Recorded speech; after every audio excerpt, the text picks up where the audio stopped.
Hey Jags, this is Ms. Hayes, and today we're going to talk about integrating sources into your writing using a nifty graphic organizer. This is something that you are going to use to embed evidence into your writing. This is something I will expect you to use every single time that you embed evidence into your writing from here on out. This also ties into the 11-sentence paragraph format that we have already discussed using the Jane Schaefer model.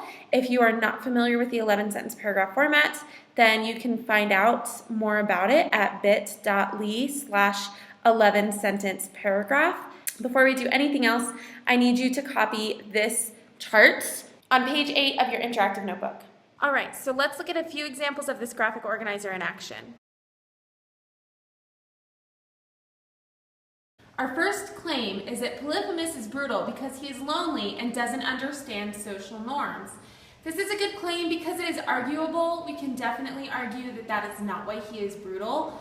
And it's also a good claim because it requires evidence to back it up. So our first step is to introduce the quote using the title of the text and the author's name. So in this example, we use, in the story of the Cyclops, Homer illustrates that something. Now you can see that we have the title of the text when we refer to the story of the Cyclops. And you can see that we also have the author's name with Homer here. Next, we need to move down to step 2, which is where we provide evidence. And we can do that by either paraphrasing or quoting. And then we also have to include an in-text citation. So let's take a look at our example here.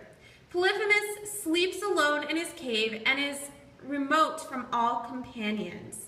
So here we have a combination of paraphrased and quoted information. We have Polygamous sleeps alone in his cave. So sleeps alone in his cave is our quoted evidence.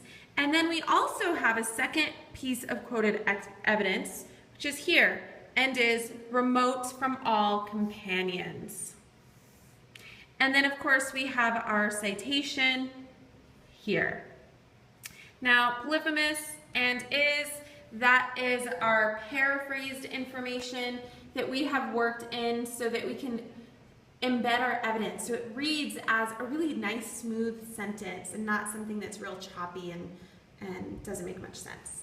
So next we move on to our third example, which is step 3, analysis. This is where we connect our evidence to the claim and we pull everything together. Every time we have evidence from our text, we must have analysis. So let's look at our example. Because of this, Polygamous cannot practice socializing with others appropriately. So let's look at how this text connects, or this analysis connects our evidence to our claim. So because of this, well, first of all, this is referring to that, right? Polygamous cannot practice socializing with others appropriately. Well, this cannot practice socializing with others appropriately.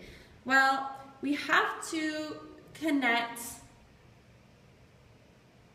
So we have to connect social norms, right? So this connects our evidence that he is alone to social norms. We also see this connection with practice, we see this with socializing, and we see this with appropriately. Appropriately refers back to our word brutal in our claim, and we also have practice socializing, which relates back to social norms, and we have sleeps alone in his cave and remote from all companions is lonely. So this paragraph reads, Polygamous is brutal because he is lonely and doesn't understand social norms. In the story of the Cyclops, Homer illustrates that Polygamous sleeps alone in his cave and is removed from all companions. Because of this, Polygamous cannot practice socializing with others appropriately. So our next claim is that Odysseus' problems stem from his overinflated ego. So for step 1, where we introduce our quotes, we say, in the Cyclops, Homer demonstrates that, and then next we need to move to our textual evidence. Odysseus wants credit for his wit by having him reveal his name to Polygamous. And then our analysis. This demonstration of pride is a catalyst for the rest of Odysseus's problems as he attempts to go home to Ithaca. So for step 1, we must have the title of our story, which we have here, and we must have our author, which we have here. And then for our step 2, which is where we actually provide our evidence, we have Odysseus wants credit for his wit by having him reveal his name to Polyphemus. Now, this is paraphrased. We have put it into his own words.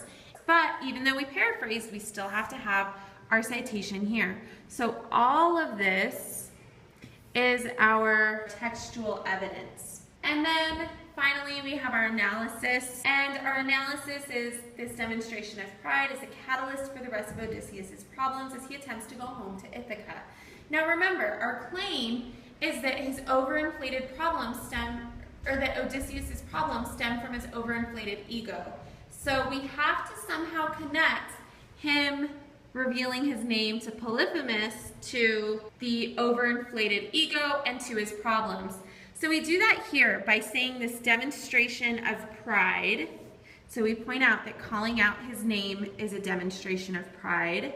And then we also do this by saying that it's the catalyst for the rest of Odysseus's problems as he attempts to go home. So the word catalyst, that is what we use to describe the events that sets off a chain of other events. This word has a negative connotation, so it's not necessarily a good thing. So overall, this would read, Odysseus's problems stem from his overinflated ego.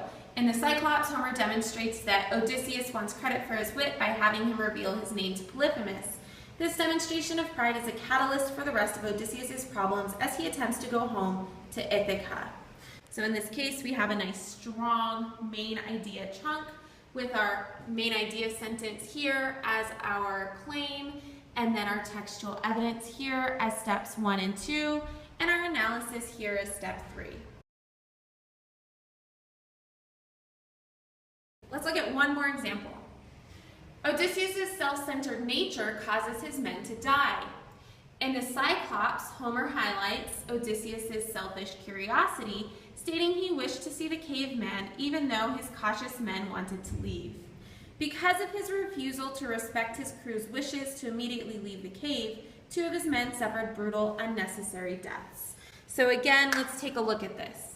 So in our claim, we have Odysseus' self-centered nature causes his men to die. Of course, we have the title of our text and our author, and then we have our action word stating what the author does. We have Odysseus' selfish curiosity stating he wished to see the caveman is our evidence. And then we have even though his cautious men wanted to leave. That's also evidence. This is quoted. And this is paraphrased.